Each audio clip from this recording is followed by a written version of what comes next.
So guys, next open any browser and type search to Google search of Lenovo ThinkPad L13 Yoga.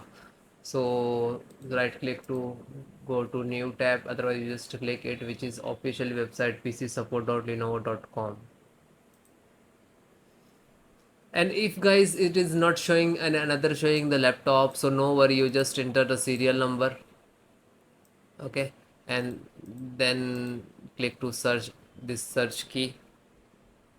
After that this is automatic, so if you have update automatic, so just click to scan and require driver to install it. If you have to install the separate driver, you just click to select driver of the manual features, okay, and then you can see this is, so fingerprint, scroll down, fingerprint, click fingerprint driver, click to download, it will complete it, just single click,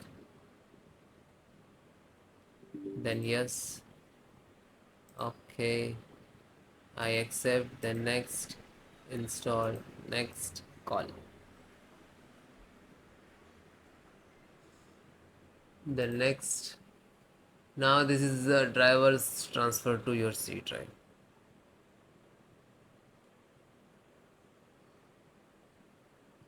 and then finish it, and then finish. After that restart your system.